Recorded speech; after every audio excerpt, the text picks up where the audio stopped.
বান্দা সালামের দরবেশের মতো পানির মধ্যে জড়ে না পড়ে। তো সালামের দরবেশের মাথা এই আল্লাহ রাব্বুল আলামিন যে ফেরেশতাকে পাঠাইছিলেন ওই ফেরেশতার হাতের মধ্যে পড়ছে। পড়ার পরে আল্লাহ রাব্বুল আলামিন তাকে পাঠাইছিলেন। পাঠানোর পরে সে যখন কাল্লা যখন হাতে নিয়েছে তখন বলতেছে আল্লাহ এখন কি করবো? আল্লাহ রাব্বুল আলামিন বলে হে ফেরেশতা ওইখানে তার বডিটা পড়ে আছে, ওইখানে তার বডিটা টুকায়া তার বডির মধ্যে তার কাল্লার মধ্যে যে কাল্লাটা ছিল ওই কাল্লাটা লাগিয়ে দিছে। তারপরে বলতে চললে এখন কি কাজ? তখন বলে তার হাতের জায়গার মধ্যে হাত লাগা দিছে। তারপরে বলতেছে এখন কি কাজ? তখন বলে তার পা গেলে তার পায়ের মধ্যে লাগা দেওয়ার পরে বলতেছে আল্লাহ এখন কি কাজ? বলে এখন তার গাড্ডা ধরে তার বাড়ির দিকে তার বাড়ির রাস্তার মধ্যে তাকে ওইদিকে ফিরে একটা ধাক্কা দিয়ে তার বাড়ির দিকে ফিটাইয়া তার বাড়ির দিকে পাঠাইয়া দেয়। তো বাড়িতে দেওয়ার পরে তার স্ত্রীকে গিয়ে বললো যে তুমি আমাকে মারছিলা, এখন আমি তোমাকে আর দেখতে চাই না, এখন আমি তোমাকে মেরে ফেলবো।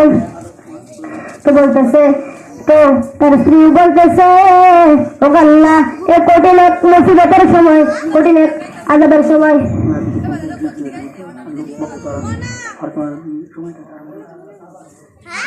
তো বলতেছে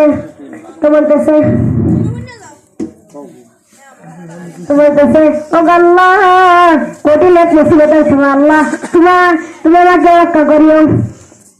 তো আল্লাহ রাব্বুল আলামিন বলতেছে এরে সালামের দরবেশ তোরে আর কষ্ট দিস না, এলে মারতে হবে না, তুই এর তালাক দিয়ে দে।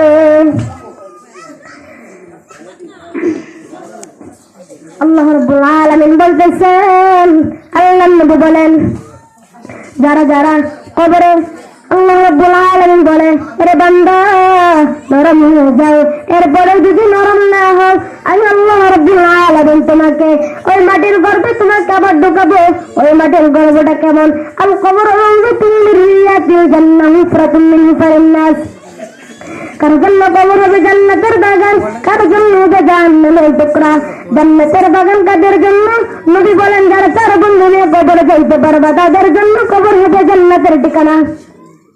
এক নম্বর বন্ধু জাল কোরআন ইনদা রাসি, দুই নম্বর ওয়াসসালাতু ইয়াদিনি, তিন নম্বর ওয়াসিয়াম ওয়াল মুনালি, চার নম্বর ওয়াসাইল হাজারাত ইনদালিলাই। মানুষকে যখন দাফন করে সবাই চলে যায় মাথার কিনারায় দুইজন ফেরেশতা দাঁড়ায় নিষেধ করে বলে আসবা না, বান্দারা ঘুমাইতে ডিস্টার্ব করবে না, যত প্রশ্ন আমাকে ধরে দিয়ে দেবে। ফেরেশতারা বলে কে তুমি? বলে আমি সেই বান্দার কোনো গরম বন্ধু একমাত্র কোরআন। তো ডান কিনারায় চলে গেলেন, সেখানে নিষেধ করল আসবা না। তো বলতেছে কে তুমি? বলে আমি সেই বান্দার আপন বন্ধু একমাত্র নামাজ। বাম কিনারায় চলে গেল, সেখানে নিষেধ করতেছে আসবা না। বলে কে নিষেধ করেছে? বলে সেই বান্দা আপন বন্ধু একমাত্র রোজা। পায়ের কিনারায় চলে গিয়েছেন, এই কারণে নিষেধ করে আসবা না। কে নিষেধ করেছে? বলে আমি বান্দার চর্ম গরম বন্ধু একমাত্র কামল। ফেরেশতারা বলে তোমরা চার বন্ধু কতক্ষণ থাকবা? চারজনেই জবাব দেয় এই মেহমানকে জান্নাতের মেহমান খানায় পৌঁছে দেওয়ার আগ পর্যন্ত থাকবে। সময় শেষ হয়ে গেছে। তারপরে আলো উলামায়ে কেরামরা আছেন, ওনারা কথা বলবে। তো আমার জন্য সকলে দোয়া করবেন, সকলের কাছে দোয়া চাই। ওয়া আখির দাওয়ানা আলহামদুলিল্লাহি রাব্বিল আলামিন।